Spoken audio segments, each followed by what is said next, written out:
నమస్తే BCN news కి స్వాగతం. నా పేరు నీలిమ. ముందుగా ముఖ్యాంశాలు. మహానాడులో మహిళలకు 33% రిజర్వేషన్ తీర్మానం ఆమోదం పొందడం హర్షించదగ్గ విషయం. టీడీపీ భీమవరం నియోజకవర్గ ఇన్ఛార్జ్ తోట సీతారాం లక్ష్మి. లిక్కర్ కుంభకోణంలో వైసీపీ నేతలు కోట్లు దోచుకున్నారన్న స్వచ్ఛంద కార్పొరేషన్ చైర్మన్ పట్టాభి.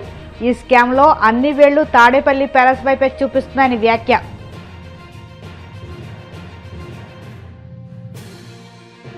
ప్రభుత్వ ఉద్యోగుల్ని పార్టీ కార్యక్రమాలకు తిప్పుకోవడం సరికాదు. కూటమి సర్కారుపై నిప్పులు తిరిగిన వైసీపీ నేత చంద్రశేఖర్ రెడ్డి.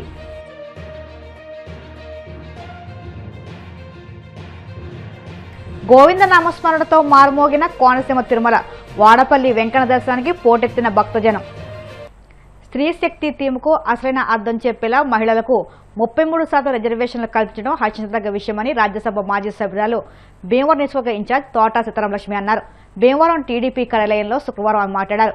2026 మహానాడులో మహిళలకు 33% రిజర్వేషన్ల తీర్మానం ఆమోదం పొందడం చాలా గొప్ప విషయమన్నారు. చట్టసభల్లో 33% మహిళా రిజర్వేషన్ కల్పించడం అనేది చారిత్రాత్మక మైలురాయిగా నిలుస్తుందన్నారు.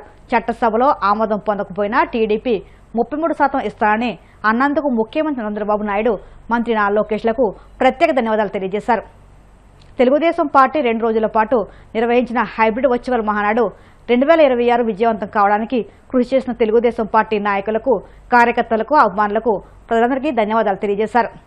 తెలుగుదేశం పార్టీ అధినేత దాదాపు 43 సంవత్సరాల క్రితం పార్టీ పెట్టి స్వర్గీయ ఎన్టీ రామారావు గారు తెలుగు జాతి, తెలుగువారి గౌరవాన్ని నిలబెట్టే మహానీయుడిగా గత 40 సంవత్సరాల నుంచి కూడా ఆయన జయంతోత్సవాలు ఘనంగా మనం జరుపుకుంటాం. మే 27, 28, 29 తారీఖులో ఎప్పుడు కూడా ప్రతి సంవత్సరం కూడా తెలుగువారు, తెలుగుదేశం పార్టీ నాయకులు అందరూ కూడా ఈ పండగ వాతావరణంలో ఉండేవారు. ఈసారి మరి సమావేశాలు ఏర్పాటు చేయడం జరిగింది. ప్రతి నియోజకవర్గంలో కూడా అక్కడున్న క్లస్టర్లు కానీ అక్కడ ఉన్న నాయకుల్ని మమేకం చేసి ప్రతి ఒక్కరూ కూడా ఈ పండగ వాతావరణంలో 27, 28 తారీఖుల్లో ఈ మహానాడు కార్యక్రమం చేయటం, అలాగే మన జాతీయ అధ్యక్షుడు నారా చంద్రబాబు నాయుడు గారు పిలుపు మేరకు మనం ఈ కార్యక్రమాలు రాష్ట్ర వ్యాప్తంగా, ముఖ్యంగా మన భీమవరం నియోజకవర్గంలో 11 క్లస్టర్లు ఉన్నాయి.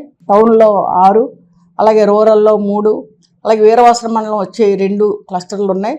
11 క్లస్టర్లో కూడా అక్కడ క్లస్టర్ ఇన్ఛార్జి, ఫ్లో క్లస్టరు, బూత్ ఏదైతే కేఎస్లు ఉన్నాయో అది, యూనిట్లు, అలాగే ఆ వార్డు ప్రెసిడెంటు, సెక్రటరీలు, అక్కడ ఉన్న కార్యకర్తల్ని, నాయకుల్ని, అభిమానుల్ని అందరినీ కలుపుకునే విధంగా ఈ విధానం చాలా చాలా మరి ప్రశంసనీయం. ముఖ్యంగా అందరి మనసుల్లో కూడా మన మహానాడు చాలా దూరం వెళ్ళి చూడలేకపోయాం అనేది లేకుండా ఈసారి ప్రతి ఒక్కరూ కూడా వాళ్ళ క్లస్టర్లో అందరూ కూడా దగ్గరుండి చూడటం జరిగింది. ముఖ్యంగా ఈ విధానం వల్ల ప్రతి ఒక్కళ్ళు కూడా ప్రతి కార్యకర్త కూడా ఈ మహానాడు పండుగలో పాల్పంచుకున్నారు. 28 స్వర్గీయ ఎన్టీ రామారావు గారు జయంతి ఘనంగా నివాళులు అర్పించి కార్యకర్తలందరూ కూడా, అభిమానులు కానీ ప్రతి ఒక్కరు కేక్ కట్ చేసి దాదాపుగా ప్రతి ఒక్కరు ఈ పండుగ వాతావరణంలో చాలా సంతోషంగా ఉన్నారు. ముఖ్యంగా ఈ పద్ధతి మన జాతీయ అధ్యక్షులు ముఖ్యమంత్రి నారా చంద్రబాబు నాయుడు గారు కావచ్చు, అలాగే జాతీయ వర్కింగ్ ప్రెసిడెంట్ లోకేష్ గారు కావచ్చు, ఈ విధానాన్ని పెట్టినందుకు ప్రతి ఒక్కళ్ళు కూడా వాళ్ళకి చాలా దగ్గరగా చూడగలిగేవని అందరూ కూడా సంతోషపడటం చాలా చాలా సంతోషం. ముఖ్యంగా ఏదైతే అమరావతిలో మహానాడు ఉందో అందులో దాదాపు ఈసారి మహిళలు ఆనందపడే విధంగా 33% మరి చట్టసభల్లో వాళ్ళకి స్థానం కల్పించడం, తీర్మానం చేయటం చాలా చాలా మంచి విధానం.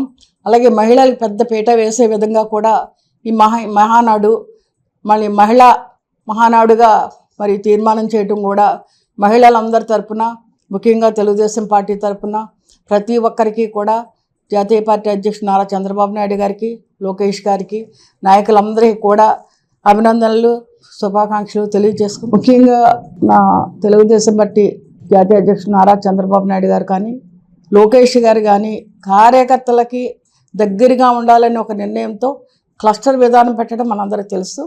మన క్లస్టర్ ద్వారా మన మెంబర్షిప్ దాదాపుగా మన భీమవరంలో 45,000, 50,000 చేయటం జరిగింది. ఇప్పుడు అదే క్లస్టర్లో ప్రతి ఒక్కరికి వాళ్ళకి గౌరవం ఇచ్చే విధంగా అక్కడ ఉన్న నాయకుల్ని మమేకం చేసే విధంగా ఈ క్లస్టర్ విధానం పెట్టి 11 క్లస్టర్లో మనకు భీమవరం నియోజకవర్గంలో ఏవైతే ఉన్నాయో అన్ని చోట్ల కూడా ఈ మహానాడు 27, 28 జరిగే విధంగా నిర్ణయం తీసుకున్నది చాలా చాలా సంతోషం. ముఖ్యంగా ఎవరైతే ఉన్నారో క్లస్టర్ కానీ క్లస్టర్ కానీ అక్కడ వార్డు మెంబర్ కానీ ప్రెసిడెంట్ కానీ అలాగే టౌన్ మెంబర్ కానీ టౌన్ అధ్యక్షుడు కానీ టౌన్ సెక్రటరీ కానీ రూరల్ కావచ్చు వీరవాసన మండలం కావచ్చు ప్రతి ఒక్కరూ కూడా 27, 28 జరిగే మహానాడికి చాలా చక్కగా వాళ్ళ గ్రామాల్లో కానీ వాళ్ళ వార్డుల్లో కానీ ప్రతి ఒక్క కార్యకర్తను కలుపుకుని చాలా కష్టపడి విజయవంతం చేసిన ప్రతి ఒక్కరికి కూడా ధన్యవాదాలు నమస్కారాలు తెలియజేసుకుంటూ సెలవు. వైసీపీ నేతలపై స్వచ్ఛంద కార్పొరేషన్ చైర్మన్ టీడీపీ నేత పట్టాభి తీవ్ర విమర్శలు గుప్పించారు. లిక్కర్ కుంభకోణంలో వైసీపీ నేతలు కోట్ల రూపాయలు దోచుకున్నారని ఆరోపించారు. ఈ స్కామ్లో వేళ్లని తాడేపల్లి ప్యాలెస్ వైపు చూపిస్తున్నాయని చెప్పారు. గొడ్డలి పార్టీకి కూడా P4 పథకం ఉందని, అదేంటంటే పవర్, ప్రాపర్టీ, పైసా, పార్ట్నర్షిప్ అని అన్నారు. అధికారాన్ని అడ్డం పెట్టుకుని దోచుకోవడమే గొడ్డలి పార్టీ P4 పథకం అన్నారు. జగన్ PA నాగేశ్వరరావు భార్య ఖాతాలో 2019-2024 మధ్య కాలంలో 20 కోట్లు వచ్చాయని ఆరోపించారు. ఒక సాధారణ PA భార్య ఖాతాలోకి అన్ని కోట్లు ఎలా వస్తాయని ప్రశ్నించారు. బెంగళూరుతో పాటు పలు ప్రాంతాల్లో కూడా ఎలా వచ్చాయని నిలదీశారు. జగన్ PAకు 3 రాష్ట్రాల్లో ఆస్తులు ఉన్నాయన్నారు. అనేక భారీ కుంభకోణాల్లో ప్రధానమైనటువంటిది లిక్కర్ కుంభకోణం. ఇప్పటికే దానికి సంబంధించి అనేక విస్తుపోయేటటువంటి వాస్తవాలు బయటకు వస్తూ ఉన్నాయి. అది రాజ్ కసిరెడ్డి మొదలుకొని మరి గొడ్డల పార్టీ అధ్యక్షుడు జగన్ రెడ్డి చుట్టూ ఉండేటటువంటి అనేక మంది వ్యక్తుల యొక్క పాత్ర, అది కృష్ణమోహన్ రెడ్డి కానివ్వండి, ధనుంజయ రెడ్డి కానివ్వండి, గోవిందప్ప బాలాజీ కానివ్వండి, గొడ్డల పార్టీ అధ్యక్షుడు ఇన్నర్ సర్కిల్ మొత్తం యొక్క పాత్ర అంతా కూడా చాలా స్పష్టంగా ఇవాళ ఆధారాలతో సహా మన ముందుకు వస్తూ ఉంది. ఈ రోజున లేటెస్ట్గా ఇంకొక కీలక వ్యక్తి గొడ్డలి పార్టీ అధ్యక్షుడికి ఒక రకంగా షాడోలాగా వ్యవహరించేటటువంటి వ్యక్తి యొక్క పాత్ర కూడా బయటపడింది. ఇవాళ గొడ్డలి పార్టీలో ఎవరిని అడిగినా చెప్తారు, మీ అధ్యక్షుడి యొక్క నీడ ఎవరు అంటే వచ్చేటటువంటి సమాధానం కేఎన్ఆర్. గొడ్డలి పార్టీ అధ్యక్షుడు నీడ ఎవరన్న ప్రశ్నకి universal answer KNR, K Nageshwar Reddy. మరి అటువంటి జగన్ రెడ్డి నీడ యొక్క పాత్ర ఇవాళ ఆధారాలతో సహా బయటపడినటువంటి పరిస్థితి. ప్రాథమిక విచారణలో ప్రాథమిక దర్యాప్తులోనే దాదాపు 3,500 కోట్ల రూపాయల భారీ కుంభకోణం, ఈ లిక్కర్ కుంభకోణం గొడ్డలి పార్టీ హయాంలో జరిగినటువంటి లిక్కర్ కుంభకోణం యొక్క విలువ దాదాపు 3,500 కోట్లని ప్రాథమిక దర్యాప్తులో తేలుతా ఉంది. మరి ఇన్ని వేల కోట్ల రూపాయల సొమ్ములు రకరకాల వ్యక్తుల ఖాతాల్లోకి ఏ విధంగా వెళ్ళాయో, మరి ఆ రోజున ఏపీ బెవరేజెస్ కార్పొరేషన్ ఎండీగా ఉండి అన్నీ తానే వ్యవహరించినటువంటి వాసుదేవ్ రెడ్డి ఖాతాలోకి ఏ విధంగా వెళ్ళినాయో ఇవన్నీ కూడా ఆధారాలన్నీ బయటకు వస్తున్నాయి. అటువంటి సందర్భంలో జగన్ రెడ్డి ఆత్మ కేఎన్ఆర్ కి సంబంధించి ఆయన యొక్క ఆస్తుల చిట్టా, ఆయన బ్యాంకు ఖాతాల్లో బయటపడినటువంటి నగదు, ఆయన భార్య యొక్క బ్యాంకు ఖాతాల్లో జరిగినటువంటి లావాదేవీలు ఒకసారి చూసినట్లయితే కళ్ళు బైర్లు గమ్మాల్సిందే ఎవరికైనా. ఈ మధ్య ఎక్కువగా మా పార్టీ జాతీయ అధ్యక్షులు నారా చంద్రబాబు నాయుడు గారు ఒక పేదరికం లేనటువంటి సమాజ నిర్మాణం కోసం కంకణం కట్టుకుని P4 అనేటటువంటి ఒక పథకానికి ఆయన రూపకల్పన చేశారు. ప్రభుత్వ ఉద్యోగుల్ని టీడీపీ కార్యకర్తల మహానాడుకు తీసుకువెళ్లి పచ్చకండువాలు వేసి కూర్చోబెట్టడం ఏంటని వైసీపీ ఉద్యోగులు పెన్షనర్ల విభాగం రాష్ట్ర అధ్యక్షుడు నల్లమోడి చంద్రశేఖర్ రెడ్డి కూటమి సర్కారును ప్రశ్నించారు. ఉద్యోగులకు ఇచ్చిన హామీ నిలబెట్టుకోలేని ప్రభుత్వం వాళ్లను పార్టీ కార్యక్రమాలకు ఎలా తిప్పుకుంటుందని ప్రశ్నించారు. నిబంధనల ప్రకారం పనిచేయాల్సిన ఉద్యోగుల్ని పార్టీ కార్యక్రమాలకు తిప్పుకోవడం సరికాదన్నారు.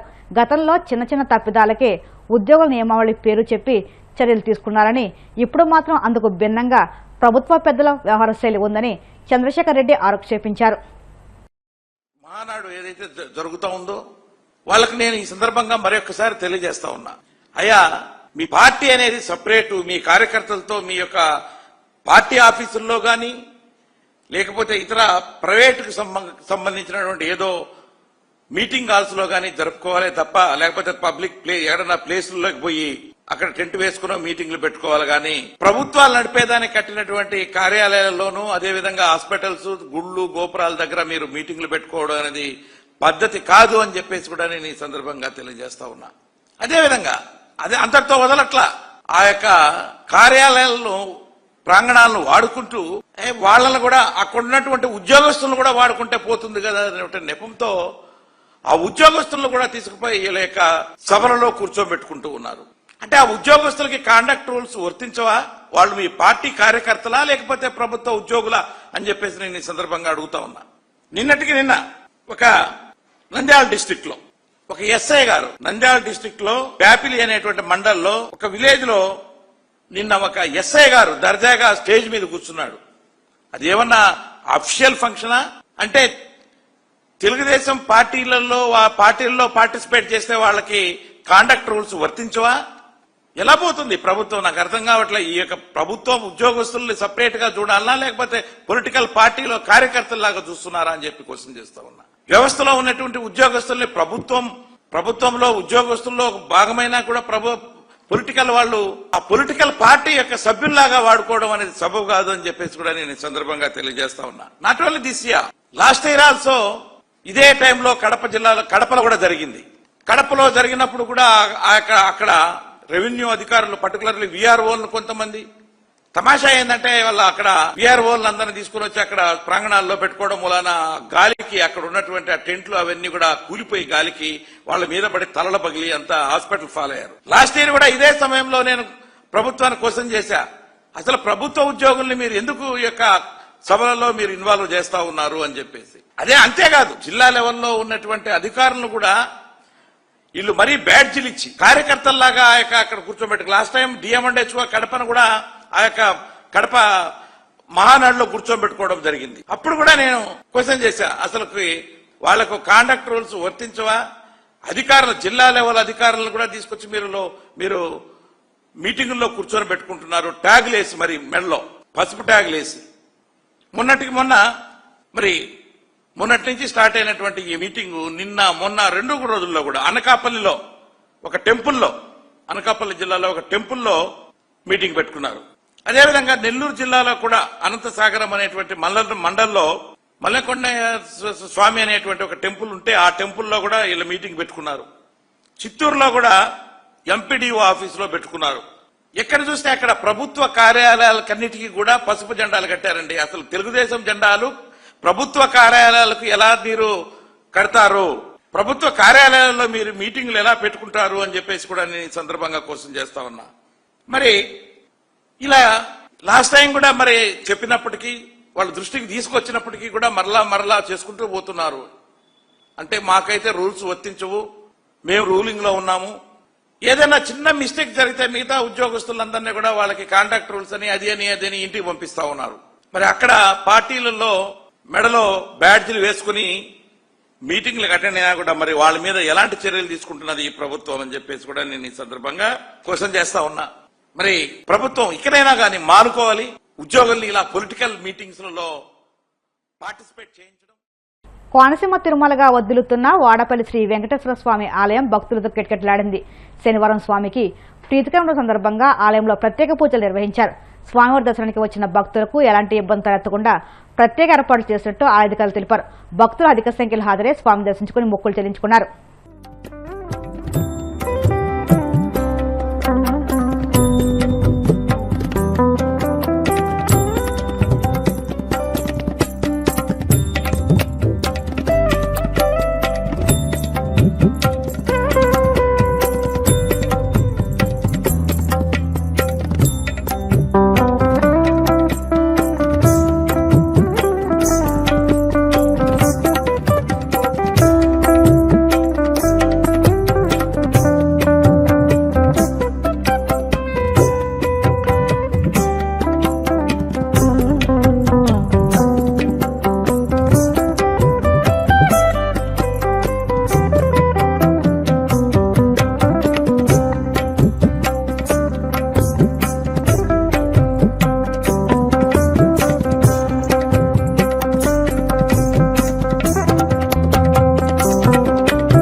కాసేపు ప్రకటనలు.